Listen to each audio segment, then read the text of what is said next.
Vi står lige nu på Brøndby Stadion, og her bag mig der har vi inviteret 10 gæster ind, fordi lige om lidt, der skal vi lege gemmeleg. Og er I klar? Ja! Så lad os komme i gang med det. I er simpelthen de heldige, der er blevet valgt til at skulle lege gemmeleg her på Brøndby Stadion. Og på storskærmen, der har vi 10 minutter. Og når de 10 minutter de er gået, så skal I have fundet et gemmested, fordi så begynder vi at fange jer. Og Kim, der er vel ikke så meget andet end at sige, vi kommer efter jer.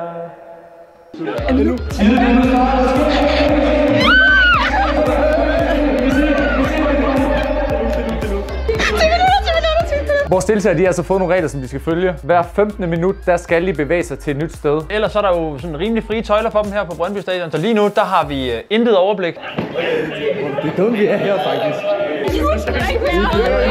Okay, vi har en genial plan. Vi skal bare lige finde stedet, hvor det var henne. Gemmelegene er lige startet. De andre drenge, de sidder. De kan gemme sig fra alt fra Brøndby-shoppen til midt ude på tribunen. Og vi har jo fået sådan en walkie-talkie her, så vi kan hele tiden snakke med dem. Og måske kan det også blive vores redning i forhold til at afsløre, hvor de gemmer sig. Bag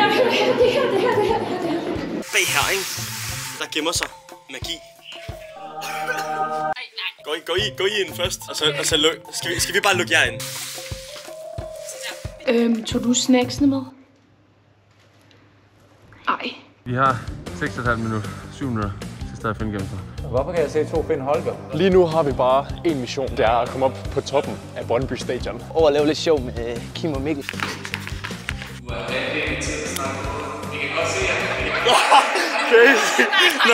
Lad os lige komme op og sige hej. Gerne komme op og sige hej. Vil I op og sige hej? Nej, det er provokerende det der. Hej, mand. Vi ses. Nu må vi ikke blive fundet først. Ja. Er det låst? Nej. Vi skal finde så let. Niklas skal pisse. Er det åbent? Vi tager damernes. De finder os jo ikke. De finder os jo ikke. Nå, vi er kommet op. Vi er ned med den til. Ja. Vi har gemt os om 4 minutter. Jeg synes, vi skal gå ned i bunden nu. Jeg begynder at blive lidt bange. Der løber sådan en levende papkasse derude.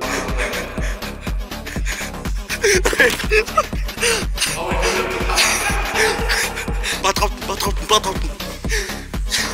Kan vi drille dem? Og så løbe ned forbi der, og så løbe derover i stedet. Ja, det er bare lidt helt ned. Bare tage det lige rundt. Jo, vi kan. Ej, jeg løber to ned. Og det her, det er en helt enøget detalje på, bemærk. Det er sygt. Mikkel Dupont, du finder os aldrig. 3, 2, 1. Let's go! Kim. Kom så, held og lykke. Det er vigtigt. Jeg aner ikke, hvor vi skal hen.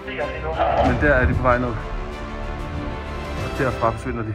Mikkel han kan ikke lige finde ud af at binde sin snørbånd. Kunne det ikke være iskoldt at se en, der gemte sig på den anden side af den boks, vi sad i? Jo. Vi kan lige give et kæmpe skud til Brøndby IF for at låne deres stadion ud til os i dag. Det er høj klasse, og vi sætter virkelig pris på det. Følg Brøndby, hvis ikke I gør det. Jeg elsker dig en flaske. Og den synes jeg til gengæld er lidt nøjere. Og det er en gammel flaske. Ej, der er andre, der er døde herinde. Du skal lige vise. Holger, han har fundet super socks. Holger, han har fundet super socks. Sgu da. Du kan da sagtens sidde dernede. Jeg ved ikke, når der er slukket lys herinde.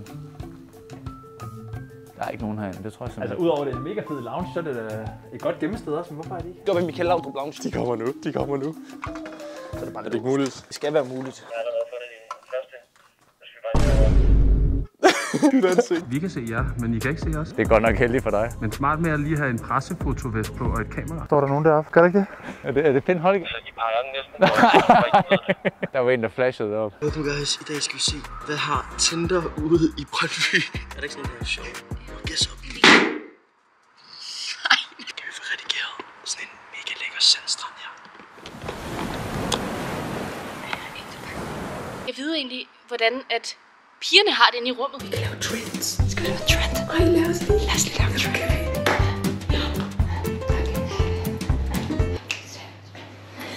Er det en bait, det her, tror jeg?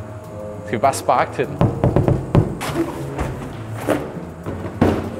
Det havde næsten også været for nemt. Nej, det havde været fint. Nu siger jeg lige noget. Den var ikke pillet fra, da vi gik før.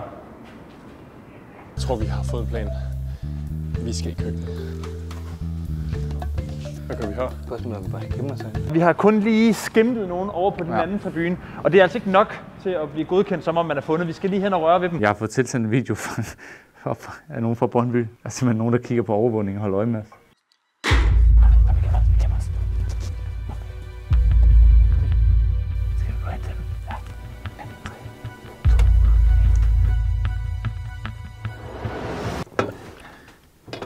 Ud af. Jeg skubber ud af. Jeg troede, jeg havde skruet ind. Jeg havde skruet ned for walk-in, så Arbejdskanal. Skal vi snakke lidt om dem, der går dernede? Hun går med 5 bananer i hånden. Jeg ved. Ja, det hørte jeg da godt. Hej. Har I set, om der er nogen, der er kommet løbende forbi heroppe ad trappen? Hvor meget har I fået for at sige det? Irriterende. De har kapret alle. Ja. Nej, men der er ikke nogen derude. Der er ikke nogen, der gemmer sig udenfor. Lad os se, hvordan Finn Holger klarer sig. Jeg fucker den sidste. Eller vi tager lige igen. Lad os se, hvordan Finn Holger. Hvad sker der? Der er ingen, der er nogen.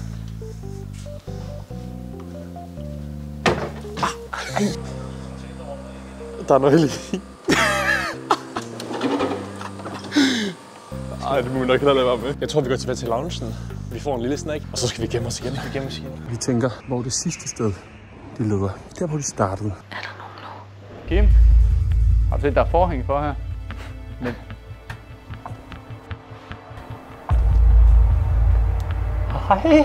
Hej venner. Der er ikke en skid. Nej, der er ikke nogen. TikTok'ere. Selvfølgelig kan vi kun finde at filme i højt format. TikTok'ere. Selvfølgelig live i Gemmerleje på Brøndby Stadion. TikTok'ere. Selvfølgelig kan du købe mad. Vi har fundet blandet team, så der er forfriskninger. Og en lille Sandavic. Ja. De har fået en gang forfriskninger i barn. Nu skal vi ud og finde et nyt sted. Så skilles vores vej her. Held og lykke, boys. Ses. Held og lykke. Ses. Hvordan går det? Det går pisse godt. Vi har lige fået vores power og snack. Nede i hjemmebaneomklædningen. Nu er den for igen. Jo, hvorfor er den for igen? Den var der heller ikke for før. Nej, det er nogen, der pisser rundt med os. Ali og Wissam, de gemmer sig ikke så langt fra os, og vi kan høre i walk-in, at Kim og Mikkel, de er rigtig tæt på. Jeg tænker, vi kan spotte nogen heroppe. Ikke blive spottet.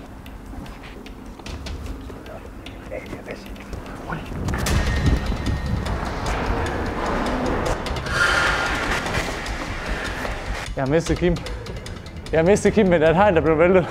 Jeg ved ikke lige, hvor Kim er blevet af. Så han har fundet 2. Jamen.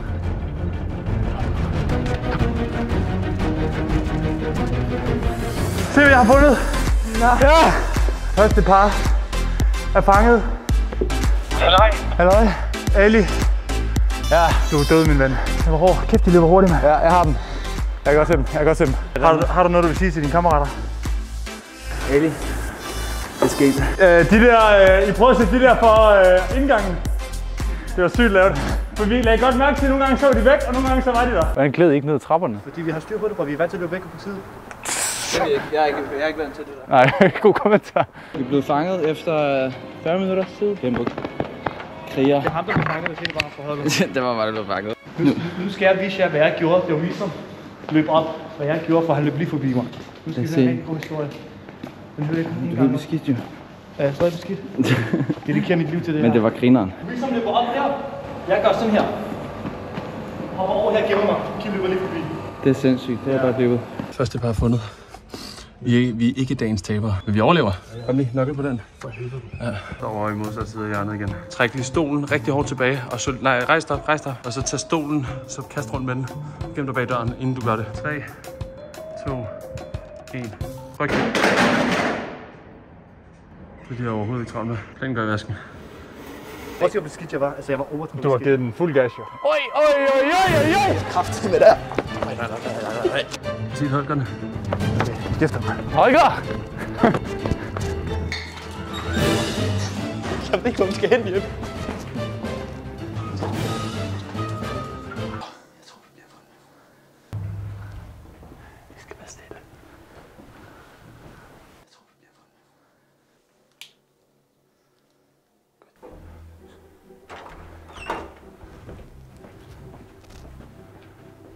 Det er faktisk ret vildt. Det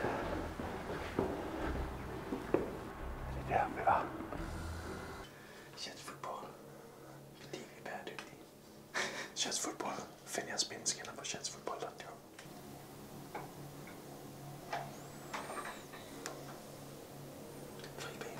Det er ret vildt faktisk, fordi de 2 piger er de eneste, vi ikke har set. TikTok'ere, selvfølgelig filmer vi ansigtsspejl, mand. Ja, vi gør.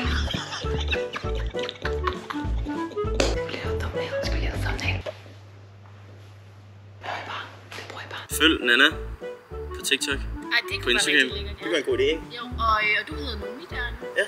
Nomi på YouTube, er det ikke det, du hedder? Jo. I kan faktisk lige gå ud og tjekke vores trickshot. Den er galt. Altså, de kommer ikke til at indsætte noget. De klipper bare til de andre, der bare klipper. Tror du ikke, vi kan gemme os i omklædning eller et eller andet? Ja, godt. Hvad fanden? Fint, ikke? Hallo? Prøv at se der. Kan du åbne? Lad os lige se. Hold da kæft. Prøv at se. Hvad er det? Det er nu. Hold da kæft. Det er fandme spidt til det her. Jeg synes, vi skal give det til en af dem, som der ser med. Ja, det synes jeg også god. Subscribe på kanalen, like videoen, skriv en kommentar hernede, så er I med til at vinde det her uge. Jazz Football her. Vi står lige nu i familieloungen på Brøndby Stadion. Vi gemmer et gavekort på 500 kroner herinde i familieloungen til Jazz Football. Så den, der kan finde den, får et gratis gavekort på 500 kroner. Jeg har tænkt mig at lægge den over de her FIFA-spillere, en fra Brøndby, og jeg vil sige, min yndlingsspiller lige nu fra Brøndby, det er Wallis, så ja, 73 rated. Ja. Stille og roligt. Ja, lige der. Altså, vi kan ikke nå det.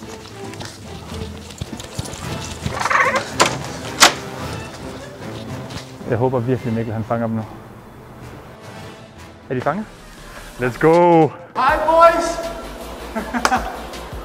Fuck. Nej. Fuck. Let's go! Vanvittigt. Prøv at se her, hvad jeg har fundet. Hold kæft. Boysene. Kæft, det er ærgerligt. Kæft, det er ærgerligt. De fandt brødrene Holger. Gå op i loungen. Op og sidde og få det lidt længere. Skal vi have en sodavand? På det her, hvad kan vi byde på? Jamen, der er jo en masse forskelligt. Favoritten er jo vores samarbejdspartner Carlsberg, ikke? Skulle der være. Og der må gerne være ekstra stor. Carlsberg sport, mine damer og herrer. Skål, du gamle. Skål, du. Jeg synes faktisk, det begynder at gå godt nu. Nu begynder vi her. Det er også det, har været taktikken hele Altså, vejen igennem det her. men de to piger har vi ikke set. Ej, Helena troede jeg ikke var god til at gemme sig.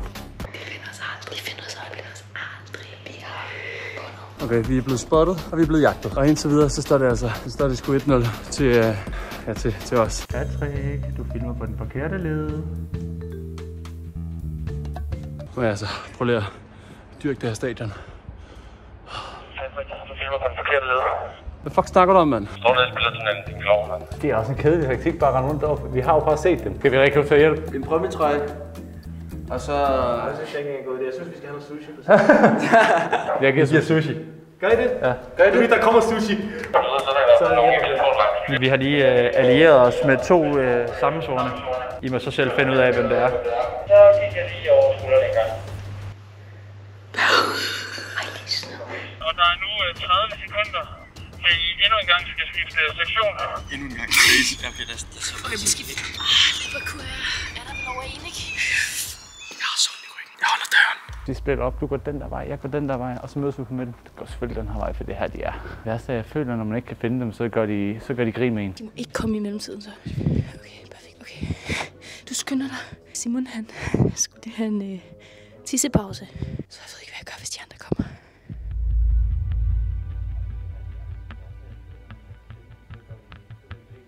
Jeg tror, jeg kan høre dem. Undskyld, forstyrre mødet. Jeg føler, at det her er sådan et godt udkigssted. Altså. Okay, så de går lige dernede. Og jeg ved ikke, hvad vi gør. Jeg har dem noget herfra.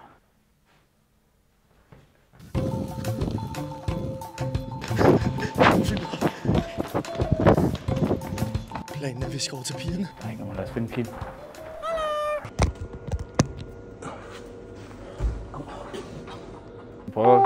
Arbejdskanal. Smule lost lige nu. Så derfor så skal alle flytte sig fra det sted, hvor de er. Og I skal skifte tribune. Skal skifte tribune. Vi skal skifte tribune nu. Okay, men de er lige nedenunder. Der kommer lys over, Der kommer lys over i loungen. Det er sindssygt, de gemmer så godt, dem her. Kan vi ikke komme ud her? Jamen, de løber også. Patrick og Niklas har vi set 100 gange. Ja. Hvor spiser vi sushi henne?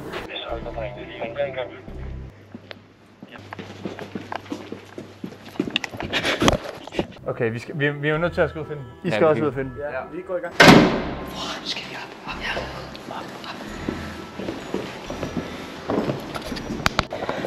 Okay, fuck, der er tribunen. Oh, shit. Fedt. Hey. Vi har fundet et lille værktøj, som vi kan prøve at stå. When you hear me brumming, you know I'm coming. Det var altså alt for meget ind i det. What to do now? er det ned og fylde op med nogle snacks? De kommer jo ikke ind og tager snacks. Skal vi gøre det? Er vi klar til at lave et hop til 18'eren? Skal man fange i pres? Alle.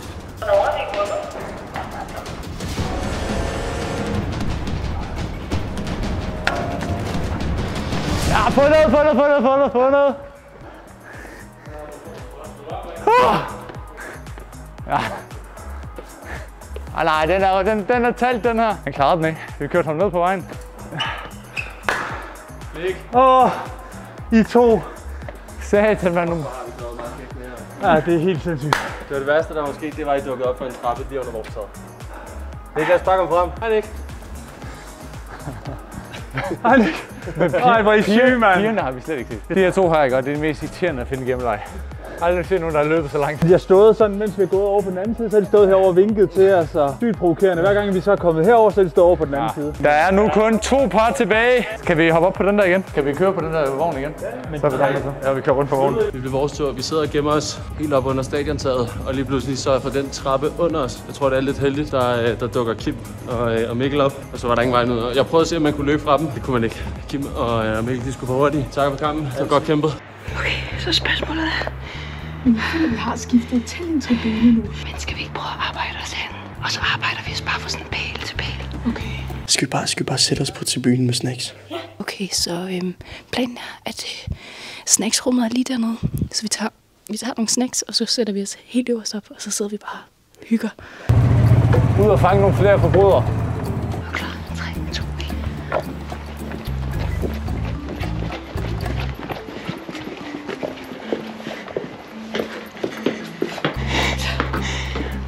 Sådan der. Godt løb ned til snacks.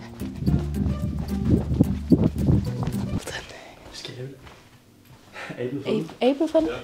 Ja. Så er det jo perfekt at sidde her. Vi er ikke blevet fundet. Nej. Klipper vi med at gå til højre? Ja, til højre. Ej, er det den, der kører rundt i biler? Bliver til gejl. Så gejl.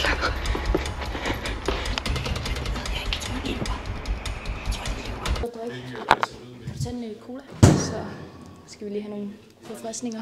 Nu chiller vi bare, får lige en cola for slappet af. Og så tror jeg bare, vi sætter os ud på tribunen, og vi hygger bare her. Skal vi bare hoppe lidt udenfor? Hey, hvad så, Brian? Nej. Vi er bare nødt til snacks. Hvad? Kan I godt? I er fanget, eller hvad? Nej. Jo, det er vi. Jeg tror ikke, de er fanget. Nej, ikke det der. Hvorfor vil vi ellers hygge her? Er Nana fanget? Nej, det er lovligt. Nana. Nej, ikke det der. Nej. Hvad kan I tilbyde os? De tilbyder os sushi. De tilbyder os sushi. Bedre end sushi. Nej, sig det. Jeg giver ikke sushi. Vi har Nana og Nemo. Vi har fanget Nana og Nemo. No way. Godt spillet. Vældig. Det skulle da ikke bare no way. Også fordi vi havde lige det der moment, hvor vi var sådan, okay, skal vi sige, at vi var fanget? Ja. Nana og Nemo er fanget ind i... Nemo er crazy. Nemo er syg. Vi har fanget Jay Larsen heroppe, og snakker og strikker på det, vi har. Så de andre har vundet faktisk. Vi har fanget Nana. Et par tilbage. Så har vi bare let, og så er de måske bare siddet og snakket. Det er kraftigt, løgn, mand! Joy! Kom nu! Satan, vi havde jer så mange gange, mand, og så... Klasse. Sygt. Piger, I må gerne komme ned i loungen. Vi skal næsten ned og give dem en ordentlig præsentation. Skal vi ikke alle som gå ud og klappe af dem, fordi I har vundet? Piger, jeg er ked af at meddele til jer, men tillykke, I har vundet Gemmeleg 2024. Kom ned, I har vundet, Nej, hvor er det sygt! Det var det, vi tænkte på, vi kom med. Hvis der er én ting, vi er gode til, så er det at gemme os for mænd. Ja, tak. Og lad os tage godt imod vores venner, Salma og Helena. Godt klaret. Hvor gemte I hen? Inde i en væg. Inde i en væg. Men har I hygget jer, eller har I flygtet? Virkelig hygget os. Ja. Okay, det er lidt irriterende. Ja. De eneste, der ikke har fået pulsen op. Ja.